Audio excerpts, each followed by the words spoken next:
നമസ്കാരം, വിൻസൻ മാമൻ ദ ഇൻ്റഗ്രേറ്ററുടെ പുതിയൊരു വീഡിയോയിലേക്ക് എല്ലാവർക്കും സ്വാഗതം. ഇന്ന് ഇൻ്റഗ്രേറ്റർ എത്തിയിരിക്കുന്ന പുതിയൊരു ടോപ്പിക്കുമായിട്ടാണ്. നമ്മളെല്ലാവരും ഫേസ് ചെയ്യുന്ന വലിയൊരു പ്രശ്നമുണ്ട്. അത് പ്രത്യേകിച്ച് വേനൽക്കാലമായാൽ ഒരു രക്ഷയില്ല.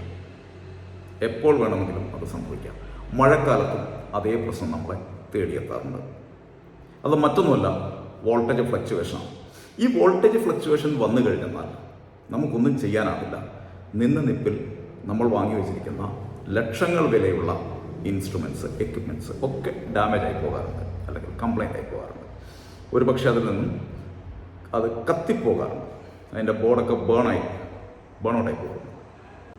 അതെങ്ങനെയാണ് നമ്മളെ അഫക്റ്റ് ചെയ്യുന്നത് നോക്കാം. നമ്മളെല്ലാവരും വീട്ടിൽ എയർ കണ്ടീഷണറും റെഫ്രിജറേറ്ററും ഇപ്പോഴത്തെ ട്രെൻഡിങ് ആയിട്ടുള്ള സൊഫിസ്റ്റിക്കേറ്റഡ് ലൈറ്റിങ്ങും ലക്ഷറി ഫാൻസ്, പിന്നെ home automation system, smart switches, security system എന്ന് വേണ്ട എല്ലാവിധ ടെക്നോളജികളും നമ്മളുടെ വീടുകളിൽ പോലും ഇന്ന് അവൈലബിൾ ആണ്, അല്ലെന്നുണ്ടെങ്കിൽ നമ്മൾ വാങ്ങി ഉപയോഗിക്കുന്നുണ്ട്. ഇതിനെയൊക്കെ എങ്ങനെയാണ് ഒരു വോൾട്ടേജ് ഫ്ലക്ച്വേഷൻ അഫക്റ്റ് ചെയ്യുന്നത് നോക്കാം. ഏതൊരു ടെക്നോളജിയും ഡിസൈൻ ചെയ്തിരിക്കുന്നത്, അതിൻ്റെ ഇന്നോവേറ്റർ അത് ഡിസൈൻ ചെയ്തിരിക്കുന്നത് എപ്പോഴും ഒരു ഫിക്സഡ് വോൾട്ടേജ് റേഞ്ചിലായിരിക്കും. ഒരു ചെറിയ റേഞ്ച് വ്യത്യാസം മാത്രമേ അതിന് സാധ്യമാവൂ. നമ്മൾക്കൊരു വലിയ വോൾട്ടേജ് ഫ്ലക്ച്വേഷൻ ഇതുപോലെ വന്നു കഴിഞ്ഞാൽ അതിനെ തരണം ചെയ്യാനോ അതിനെ ഫേസ് ചെയ്യാനുള്ള കരുത്ത് ഈ വിധ സിസ്റ്റംസിനൊന്നും തന്നെ ഇല്ല, ഒരു ടെക്നോളജിക്കും ഇല്ല. അവിടെ നമ്മൾക്കുണ്ടാകുന്ന വലിയ നഷ്ടങ്ങളാണ് അവിടെ സംഭവിക്കുന്നത്. ഞാൻ ഇതിനു മുമ്പ് ഒരു വീഡിയോയിൽ പറഞ്ഞിരുന്നു, എൻ്റെ ഒരു സുഹൃത്തിന് സംഭവിച്ചത്. ഒരു ഹോം തിയേറ്റർ സിസ്റ്റം കൊണ്ടുവന്ന് ഇൻസ്റ്റാൾ ചെയ്ത് എല്ലാം കഴിഞ്ഞ് ടെസ്റ്റിങ്ങും ചെയ്ത് കാലിബ്രേഷൻ ചെയ്തുകൊണ്ടിരുന്ന സമയത്ത് ഒരു വോൾട്ടേജ് ഫ്ലക്ച്വേഷൻ വന്നു. അതിൻ്റെ മെയിൻ ആംപ്ലിഫയറും സബ് വൂഫറും ഒക്കെ പോയി. അതൊക്കെ വലിയ വലിയ വില കൂടിയ സിസ്റ്റമായിരുന്നു. ഒരു 35 lakhs ഒരു സിസ്റ്റമായിരുന്നു വാങ്ങിച്ചു വെച്ചിരുന്നത്. അതിനുശേഷം ഉണ്ടായ ചില നഷ്ടങ്ങൾ അത് കാൽക്കുലേറ്റ് ചെയ്യുമ്പോൾ മാത്രമാണ് നമുക്കത് മനസ്സിലാവുക, അല്ലെന്നുണ്ടെങ്കിൽ നമ്മൾക്കതിൻ്റെ ആഴം തിരിച്ചറിയാൻ സാധിക്കുക.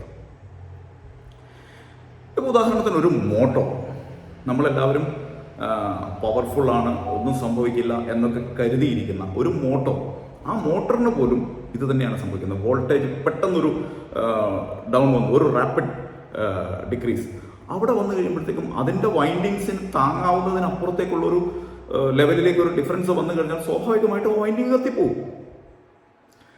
ഇതിപ്പോൾ വെള്ളം അടിച്ചുകൊണ്ടിരിക്കുന്ന മോട്ടറാണെന്നുണ്ടെങ്കിൽ തീർച്ചയായിട്ടും ഇത് ശരിയാക്കത്തരം വരെ നമ്മുടെ അടുത്ത് മോട്ടർ ഉണ്ടാവില്ല. ഉള്ള വെള്ളം കൊണ്ട് അഡ്ജസ്റ്റ് ചെയ്ത് ജീവിക്കേണ്ടി വരും. അതിന് കാരണം ഇതേ വോൾട്ടേജ് ഫ്ലക്ച്വേഷനാണ്, മറ്റൊന്നും അതിന് കാരണമല്ല. ഇപ്പോൾ ഒരു ഇൻഡസ്ട്രിയിലാണെങ്കിൽ അതിൻ്റെ മെഷീനറീസ്, അതിൻ്റെ കൺട്രോൾ പാനൽസ് അതൊക്കെ തുറന്ന് നോക്കുമ്പോഴാണ് നമുക്ക് മനസ്സിലാകുന്നത് എന്തുമാത്രം വില കൂടിയ സിസ്റ്റംസാണ്, കൺട്രോളേഴ്സാണ് അതിനകത്തിരിക്കുന്നത് എന്ന്. അതിലേതെങ്കിലും ഒരെണ്ണത്തിനൊരു കംപ്ലൈൻറ്റ് വന്നു കഴിഞ്ഞാൽ കംപ്ലീറ്റ് പ്രൊഡക്ഷനും നിലച്ചു പോകുന്ന, അല്ലെങ്കിൽ പ്രൊഡക്ഷൻ എടുക്കാൻ സാധിക്കാത്ത തരത്തിലുള്ള ഒരു പ്രശ്നത്തിലേക്ക് അത് പോകും. അതിനൊരു സൊല്യൂഷനാണ്, അതിൻ്റെ സൊല്യൂഷനെ കുറിച്ചാണ് എനിക്ക് സംസാരിക്കാനുള്ളത്. ഇതിനെല്ലാത്തിനും ഈ വോൾട്ടേജ് ഫ്ലക്ച്വേഷൻ നമ്മുടെ ആരുടെയും കൺട്രോളിലല്ല, അല്ലെങ്കിൽ KSEBയിൽ ഇരിക്കുന്ന ഉദ്യോഗസ്ഥരുടെ കൺട്രോളിലല്ല, അവരുടെ നിയന്ത്രണത്തിലല്ല ഈ വോൾട്ടേജ് ഫ്ലക്ച്വേഷൻ സംഭവിക്കുന്നത്. നമ്മുടെ നാട്ടിലുണ്ടാകുന്ന വേനൽക്കാലത്തുണ്ടാകുന്ന ഉപഭോഗ കൂടുതലും ഒക്കെ അതിനൊരു കാരണമാണ്. നമ്മുടെ ഇട്ടിരിക്കുന്ന ഓവർഹെഡ് ലൈൻസും കാര്യങ്ങളും എല്ലാം അതിനൊരു വലിയ റീസണാണ്. പെട്ടെന്നൊരു സുപ്രഭാതത്തിൽ ഏതെങ്കിലും ഒരു ഉദ്യോഗസ്ഥൻ വിചാരിച്ചാൽ തീർക്കാവുന്ന ഒരു പ്രശ്നമേ അല്ല ഇത്. അതിനൊരു സൊല്യൂഷനാണ് സെർവോ വോൾട്ടേജ് സ്റ്റെബിലൈസർ. ഈ സെർവോ വോൾട്ടേജ് സ്റ്റെബിലൈസർ നമ്മൾ സ്ഥാപിക്കുന്നത് നമ്മുടെ മെയിൻ ലൈനിൽ തന്നെയാണ്. അത് വീടായാലും ഓഫീസായാലും ഷോറൂം ആയാലും പ്രൊഡക്ഷൻ യൂണിറ്റ് ആയാലും ഇൻഡസ്ട്രിയലുകൾ എല്ലായിടത്തും നമ്മൾ മെയിൻ പ്ലാന്റിലാണ് ഇത് സ്ഥാപിക്കുന്നത്. അത് മെയിൻ കണക്ഷനിലാണ് ഇത് സ്ഥാപിക്കുന്നത്. നമ്മുടെ അവിടെയുള്ള എല്ലാ സിസ്റ്റം, ഈവൻ ഒരു ലൈറ്റ് പോലും നമുക്ക് എല്ലാവർക്കും അറിയാം, ഒരു LED ലൈറ്റ് വാങ്ങിക്കഴിഞ്ഞാൽ അതിൻ്റെ ലൈഫ് ഒരു 1 year കിട്ടിയാലായി. അതിൻ്റെ റീസൺ ഇത് തന്നെയാണ്, വോൾട്ടേജ് ഫ്ലക്ച്വേഷൻ.